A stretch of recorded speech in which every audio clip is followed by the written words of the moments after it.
మీరే విస్తరించారు, మీరే వాయిదా వేసారు.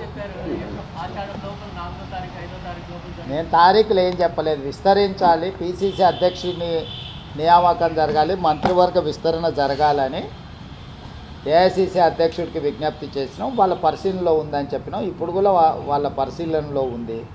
మీరే విస్తరించారు, మీరే శాఖలు పంచారు, మీరే వాయిదాలు వేసిండ్రు.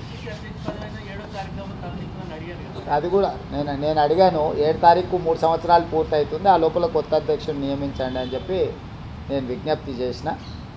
ఇప్పుడు బాలు ఏఐసిసి అధ్యక్షుడు కోర్టులో ఉంది.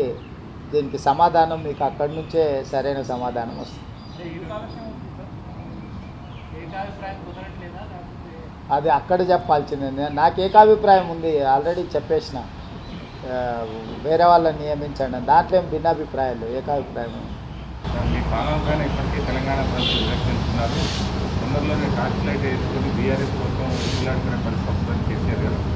వాస్తవమే కదా. బీఆర్ఎస్ ఎక్కడుందో ఇప్పుడు టార్చ్ లైట్ వేసి ఎత్తుకాల్చింది కదా. ఏడుంది బీఆర్ఎస్?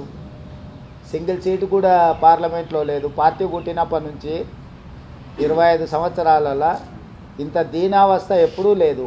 ఇప్పుడు ప్రజలు కాదు, కేసీఆర్ కూడా బీఆర్ఎస్ ఏడుందని టార్చ్ లైట్ వేసి ఎత్తుకోవాల్సిన పరిస్థితి వచ్చింది. కాలగర్భం కాదు, గత చరిత్ర బీఆర్ఎస్ అనేది. బీఆర్ఎస్కు గత చరిత్ర ఉన్నది కానీ భవిష్యత్తు లేదు. నిన్న లక్ష్మణ్ కూడా రాష్ట్రపతి ప్రసంగం ధన్యవాదాలు తీర్మానం మాట్లాడుతూ 5 నెలలకే విసిపోయారు ప్రజలు, ఇప్పుడు మార్పు కోరుకుంటున్నారు, ఎప్పుడు ఎలక్షన్ జరిగినా బీజేపీ రావడం ఖాయం. ఎప్పుడు జరుగుతుందని వారి ఉద్దేశం? ఏమో మీ మీద మరి అంత నమ్మకం ఉంది, ఎప్పుడైనా జరగచ్చు వాళ్ళ కోరిక. ఉత్తరప్రదేశ్లో వాళ్ళ ప్రభుత్వం మొన్ననే వచ్చింది, ఏం జరిగింది? మణిపూర్లో వాళ్ళ ప్రభుత్వం ఉంది, ఏం జరిగింది? మహారాష్ట్రలో వాళ్ళ ప్రభుత్వం ఉంది, ఏం జరిగింది? ఇట్లా వివిధ రాష్ట్రాలలో భారతీయ జనతా పార్టీ అధికారంలో ఉన్న రాష్ట్రాలల్లో ఆ ప్రభుత్వాల మీద విరక్తి చెంది ప్రజలు ఇండియా కూటమికి అత్యధిక సీట్లు గెలిపించిండ్రు. భారతీయ జనతా పార్టీ నాయకులు ఎవరైనా మాట్లాడే ముందు వాళ్ళ పార్టీ యొక్క దీనావస్థ దాన్ని పరిగణలోకి తీసుకొని మాట్లాడితే బాగుంటుంది. రెండవది, భారతీయ జనతా పార్టీ నుంచి కానీ బీఆర్ఎస్ నుంచి కానీ ఇంతకు మించి తెలంగాణ ప్రజలు ఏం ఆశిస్తలేరు. ఎందుకనంటే వాళ్ళ ఆలోచన, వాళ్ళ అక్కస అనేది ప్రజలందరికీ తెలుసు.